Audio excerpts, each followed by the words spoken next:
right, guys.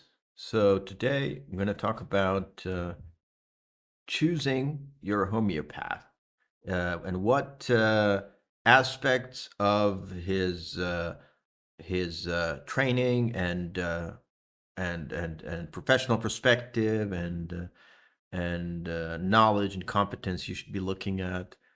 So basically, you have to be aware that there are different sects of homeopathy out there. So when you visit a homeopath, you're not going to know what his which sect he belongs to, what his kind of professional.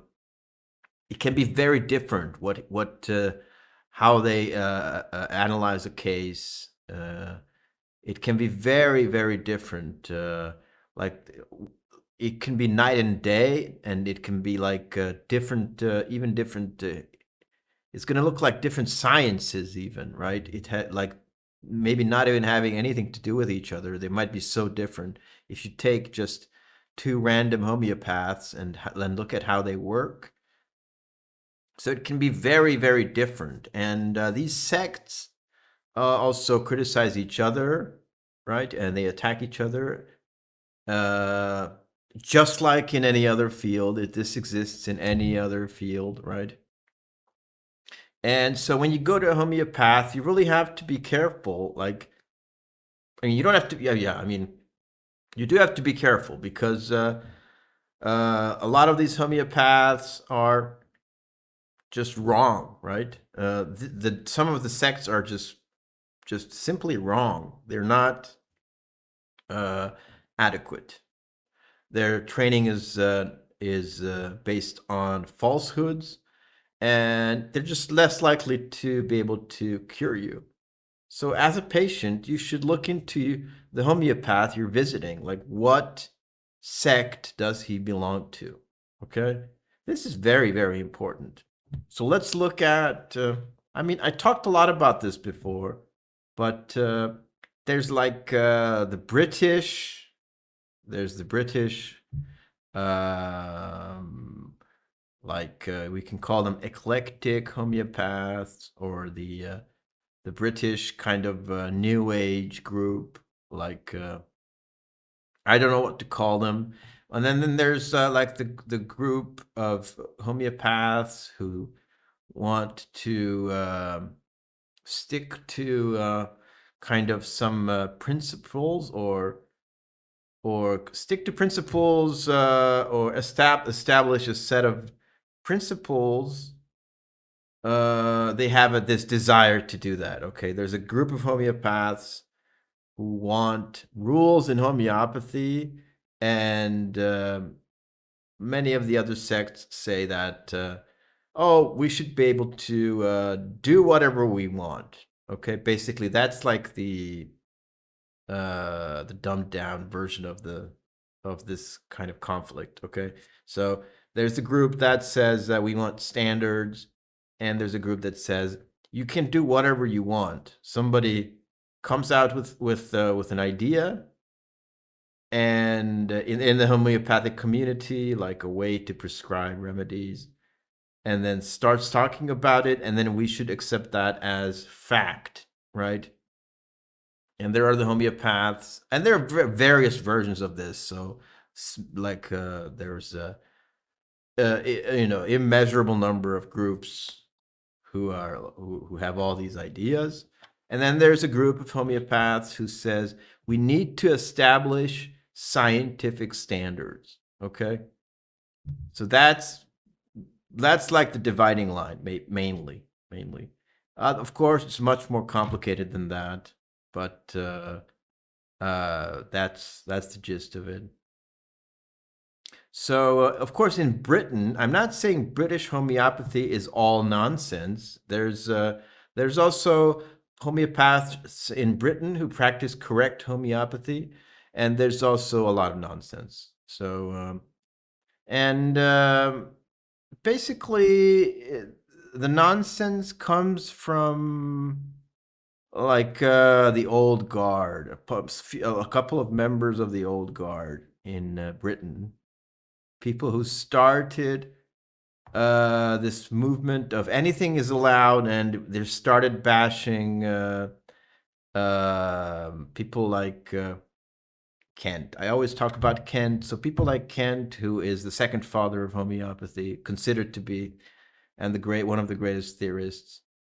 Um, Usually, the people who want scientific standards kind of lean towards Kent.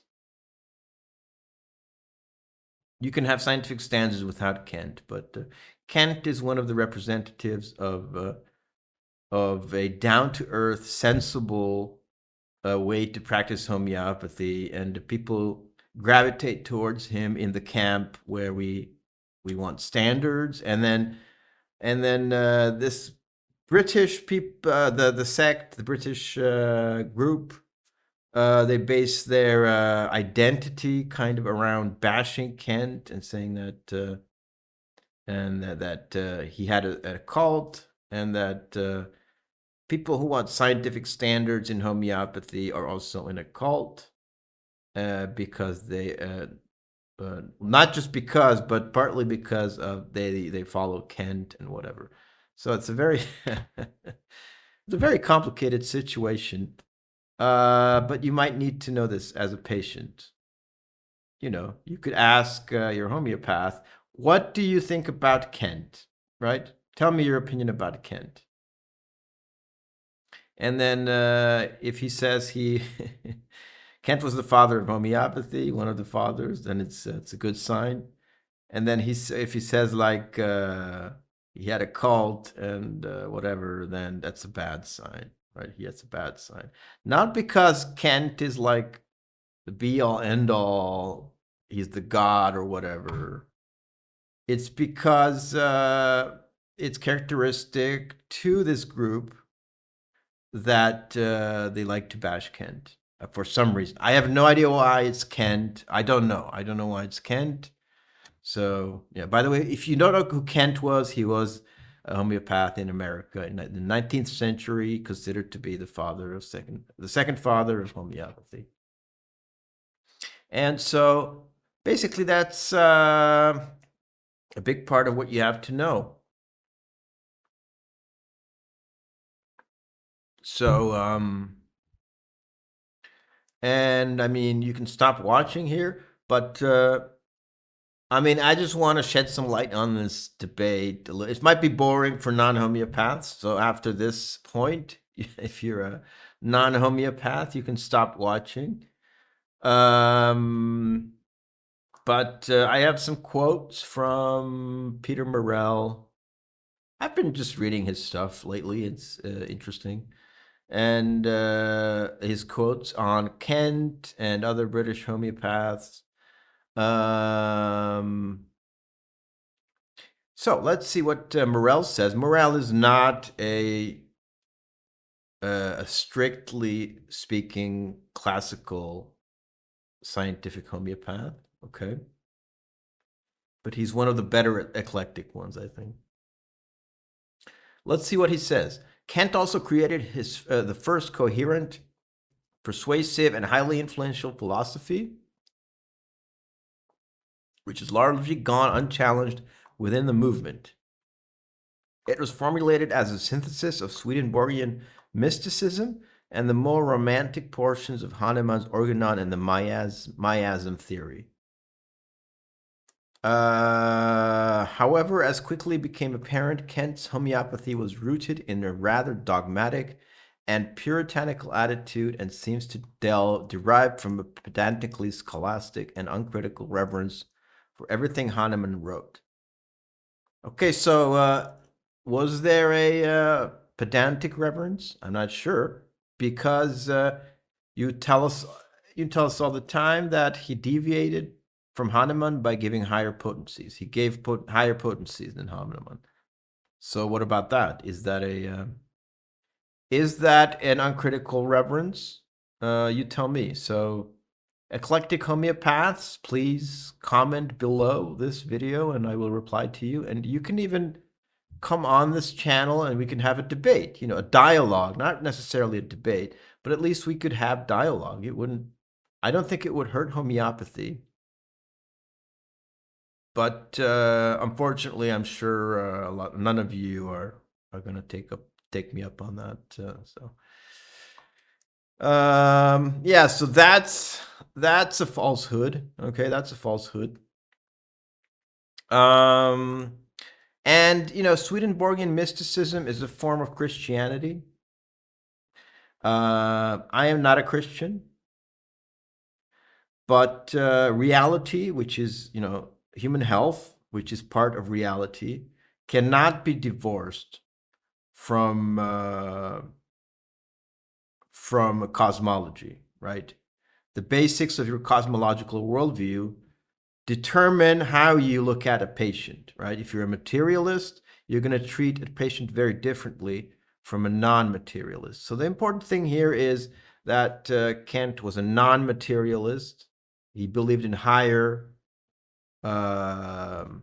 aspects of reality, and he said those are necessary for the treatment of patients. And I agree with that. I'm not a Christian, but I agree with that. For example, if you want to measure someone's health, materialism, like mental health, materialism is not going to give you the answers. What do we consider a good person, right? If you're a scientism, indoctrinated scientism person, how do you measure someone's emotional mental health without or being a materialist, right? You can't. You can't, because a healthy person, like Christians would say, or people who believe in higher ideals. Again, I'm not a Christian, but people who believe in higher realms, right, of thinking. We are able to say that doing good deeds, being less self-centered, being less of a slave to passions and things like that. Those are good things, right? Then you can be considered a healthy person, or you can move towards healthy. We can see how healthy you are mentally. Okay, so you kind of you cannot divorce um, the aspects of the higher realms from medicine. This is I agree with Kent on this. Not about Christianity, because I'm not a Christian, but this is I completely agree with Kent on this, right? It's just in the 20th century, 21st century, that science came in and said we have to separate everything, put everything into little boxes, and separate everything from each other, and put every little area of analysis into its separate box, and you can't form connections between uh, different disciplines or different areas of thought. It's uh, it's scientism again. It's the modern. I think Kent saw that the modern scientism cult was coming in and was about to like plow the whole field of science and rational thinking. So here we have one of the British big names of British homeopathy, Troy Hertz, Francis Troy Hertz, who is who wrote this in 1983, but that was a very long time ago. But this guy's still alive. He's on Facebook. You can find him. He's retired. He doesn't accept patients, but you don't want to be treated by him, by the way. So Kantianism then was a metaphysical, dogmatic, puritanical, and millennial. Okay, why? We never get answers as to why it was dogmatic. Never. Homeopaths who failed to achieve results with the high dilutions lacked intellectual skill and rigor, as well as the moral fiber for the arduous task of identifying the similum. I think Troy Hertz is saying that Kent said this.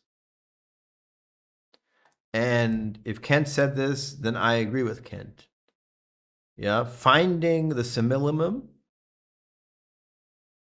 according to Kant and Hahnemann's principles, is going to be very difficult. And the homeopaths who are not moral, what does it mean? What does it mean to be moral? To put maximum effort into treating your patient, right? It's going to be an arduous process. And if you're not moral, you're not going to spend a lot of energy on a patient. So you're not going to, you're going to lack the morals to achieve results because you don't want to like spend all day on one patient and then and you know study a case until exhaustion, right? You don't want to do that if you're not moral, and you're going to have less results. And so I completely agree with on this with Kent. So Treuherz is trying hard, but not really achieving anything. In short, so far as Kentians were concerned, the faithless were responsible for the corruption and decline of the movement. All right.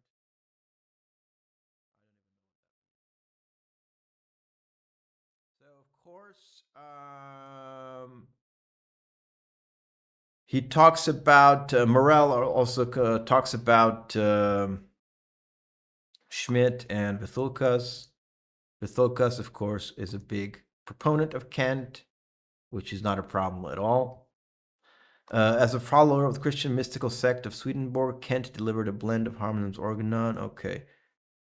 Some details of Kant's psychology and his hierarchies are discussed by Taylor, elaborated by Vithulkas. So Kent developed the psychological pictures of remedies, basically, as far as I know. So I don't know what the problem of British anti-Kantians is with Kent developing psychological pictures. All your remedy knowledge is based on that. All the mental pictures of the remedies are based on those that you use every day or you don't use because you practice nonsense. But the remedy mental pictures were developed by Kent. Everything is based on Kent. The repertory, the materia medica, the mental parts, and also you're the ones who like you love psychoanalysis, you love like this Freudian analyzing things and psychology and whatever. You love all that stuff, right? You love Sankaran, the sensation method. You love everything. So what's your problem with psychology, Kent's psychology? What is the problem? Okay, you have to comment below this video. If you're a patient and don't know what's going on, basically we prescribe. We use mental essences to prescribe remedies, and Kent was the first one to fully flesh those out. So thanks everyone for watching, and take care.